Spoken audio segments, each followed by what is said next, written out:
Hello friends, law eco में आपका स्वागत है।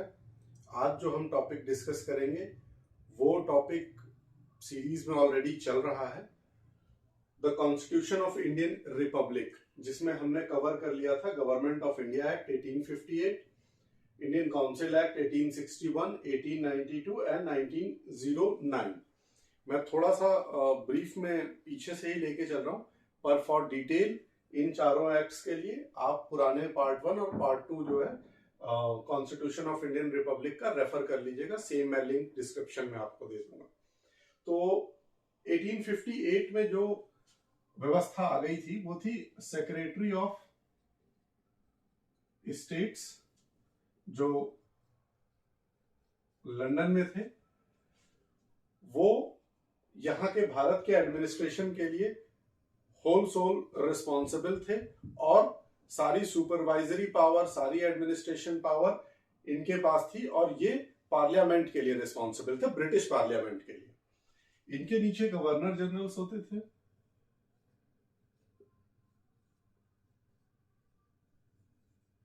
गवर्नर जनरल जो थे उनके पास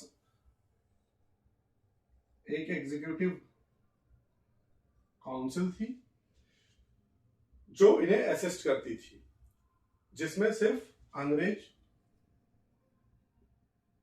ऑफिशियल्स होते थे। और लेटर ऑन जो इंप्रूवमेंट्स होते गए उसके हिसाब से एक लेजिस्लेटिव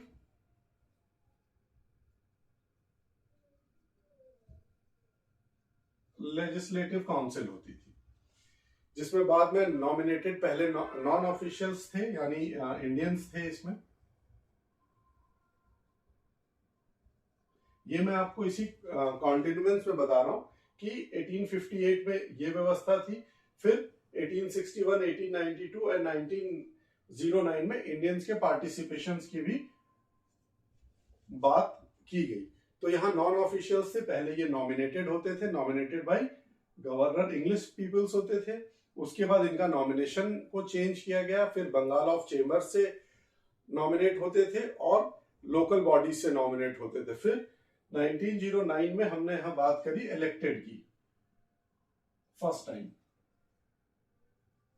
तो ये जो था, ये प्रोसेस में हम यहां तक पहुंचे थे। यहां तक हम बात कर रहे थे 1909 तक मॉर्ले मिंटो रिफॉर्म्स की। अब हम बात करेंगे यहां मॉन्टेगू चेम्सफोर्ड रिपोर्ट की।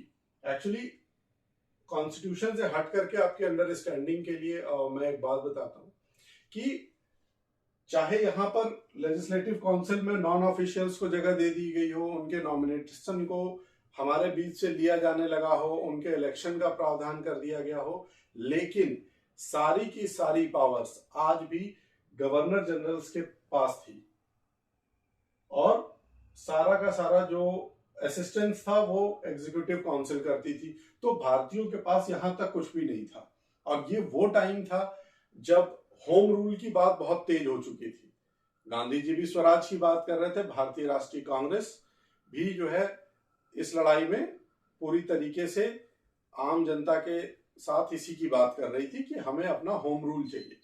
तो कहीं ना कहीं ब्रिटिश पार्लियामेंट को, अंग्रेजों को ये लगता था कि 1858 से पहले जो 1857 में 1857 की क्रांति हुई, उसका कहीं ना कहीं इम्पैक्ट रहा कि यहाँ पर हम एक बेटर गवर्नमेंट की बात कर रहे थे।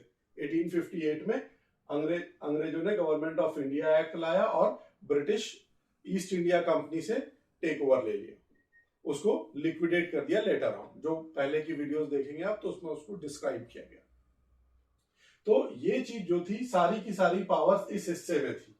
चेंजेस वो इस हिस्से में कर रहे थे कि हम पहले नॉन ऑफिशियल्स को भी लेंगे, फिर इलेक्टेड लेंगे, नॉमिनेटेड लेंगे, आपकी हम सुनेंगे, लेकिन हम सिर्फ सुनेंगे, आपकी करेंगे हम अपने हिसाब से। तो सारी की सारी पावर्स उनके पास थी। तो मोंटेगू चेम्सफोर्ड रिपोर्ट में कुछ चेंजेस किए गए जो बाद में गवर्नमेंट ऑफ इंडिया एक्ट 1919 में एक्सेप्ट कर लिया गया उन्हें और वो एक्ट में आ गए। जैसे सबसे बड़ा जो चेंज किया गया कि वो चेंज भी यही था, डायआर्की एक वर्ड है जिसका मतलब होता है डुअल गवर्नमेंट, दो तरीके की, दो दो द्वैध सरकार जिसे हम हिंदी में कह सकते हैं। यहां पर बात की गई दो चीजों की, एक सेंट्रल और the other one is provincial. ठीक है, यानी कुछ जो ऑल इंडिया इंपॉर्टेंस के मैटर थे,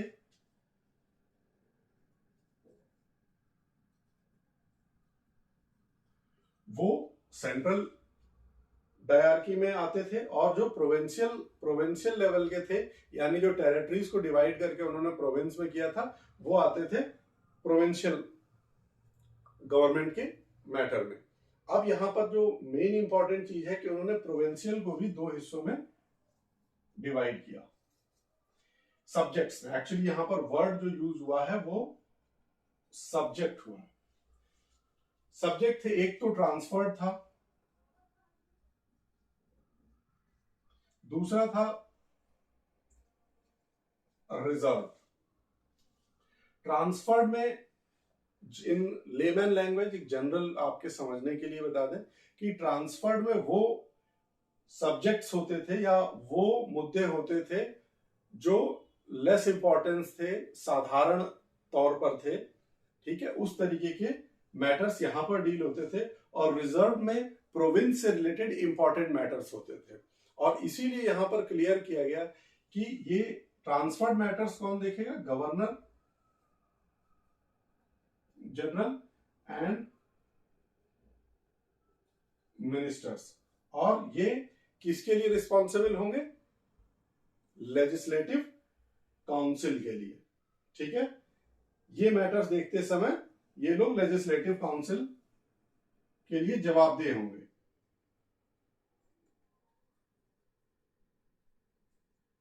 पर रिजर्व मैटर कौन देखता था, रिजर्व मैटर्स में governor general and executive council, जो कि इसके लिए रिस्पॉन्सिबल नहीं थी। लेजिस्लेटिव काउंसिल के लिए कोई रिस्पॉन्सिबिलिटी नहीं थी उसकी, वो उनके अपने निजी तौर पर लिए गए फैसले होते थे, उनका जजमेंट ही यहां पर सबसे ऊपर माना जाता था। तो यहां भी जो चेंजेस किए गए उसमें नो रिस्पॉन्सिबिलिटी मैं यहां लिख दे रहा हूं। ठीक है, तो जो चेंजेस किए गए उसमें सिर्फ आपको पेपर पर आपका पार्टिसिपेशन दिखाया गया कि आपकी ओपिनियन हम ले रहे हैं, पर कोई बहुत बड़ी आपको हाथ में कुछ ऐसा नहीं दिया गया कि आप कोई डिसीजन ले सके।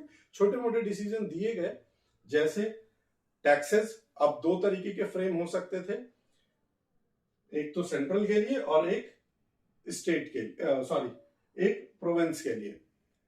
ठीक है, लेकिन यहां भी चैलेंजेस ये थे कि छोटे मोटे फैसले भी जो लेते थे वो मिनिस्टर्स की सहमति से लिए जाते थे, मिनिस्टर्स का रोल होता था, पर पर्सेस जो थे, पर्सेस यानी जो खजाना था, वो तो अभी भी गवर्नर जनरल के पास था। कोर्ट्स को ये पावर ही नहीं थी कि कौन सा मैटर सेंट्रल है, कौन सा मैटर रिजर्व है, कौन सा प्रोविंशियल है। ये सारा फैसला गवर्नर जनरल लेते थे, तो फैसला ही उनके हाथ में था। मतलब आप लेके पहुंचिए कोई चीज, हमारे लोग लेके पहुंचेंगे, पर सुनेंगे वो, लेकिन फैसला गवर्नर जनरल लेंगे। तो यहां पर ये चीजें आई। सेम सेंट्रल में उन्होंने दो चीजें करी और वो अभी भी चल रही है। जैसे अभी एक अपर हाउस है हमारे यहाँ,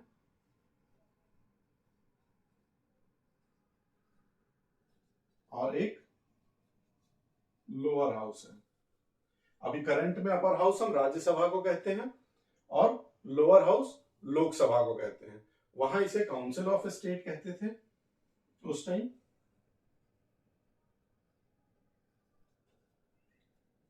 काउंसिल ऑफ स्टेट, और इसे कहते थे लेजिस्लेटिव असेंबली।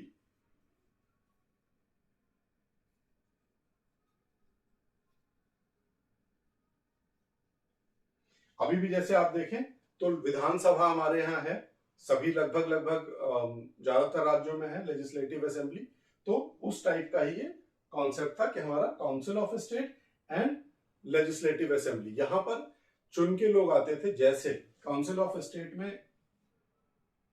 टोटल स्ट्रेंथ थी 60 मेंबर्स की, out of that 34 members elected होते थे।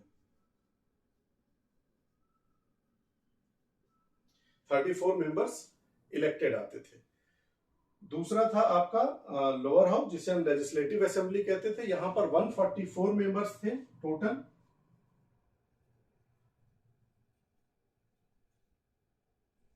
यहां पर 144 मेंबर्स थे टोटल, जिसमें से 104 मेंबर्स इलेक्टेड थे।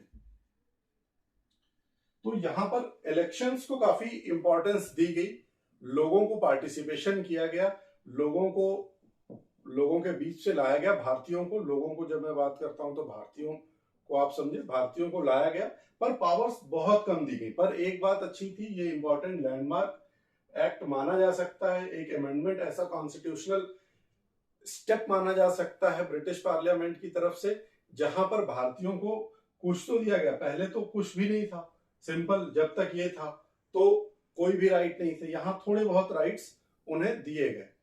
तो ये एक सबसे अच्छी चीज रही। लेकिन फिर भी जो मेन चीज रही, कंट्रोल ऑफ पर्सेस जो था वो गवर्नर जनरल के पास था, जो सारा हमारा सैंक्शंस था वो गवर्नर जनरल के पास था। तो ये चीजें हमारे कंट्रोल में नहीं थी कुछ भी। अब यहां पर एक और चीज जो मैं ऐड करूंगा कि जो मॉर्ले मिंटो रिफॉर्म्स में हुआ था, वही मोंटागू चेम्सफोर्ड रिपोर्ट में भी हुआ। मुस्लिम कम्युनिटी को जो है सेपरेट रिप्रेजेंटेशन, कि हमने अगर पिछला लास्ट वीडियो आप देखेंगे तो 1909 में हमने देखा था separate representation of Muslim community था। तो यहां पर भी जो इलेक्शंस हो रहे थे, जो ये मेंबर्स चुन के आ रहे थे, इसके लिए सेपरेट इलेक्ट्रोल बनाया जाता था, जो हिंदू के लिए अलग था, मुस्लिम के लिए अलग था। तो यहां पर हमारा सेपरेटिज्म के लिए जो है उन्होंने बंटवारे की पूरी जो भूमिका थी वो यहाँ पर बन चुकी थी, कि हमें कहीं ना कहीं हिंदू मुस्लिम को अलग करके चलना है। तो ये था आपका, यहाँ पर हम कंप्लीट कह सकते हैं कि गवर्नमेंट ऑफ इंडिया 1919 इस तरीके से इंपॉर्टेंस में आया। और नेक्स्ट वीडियो में हम जो डिस्कस करेंगे वो डिस्कस करेंगे government of India act 1935। Thank you friends.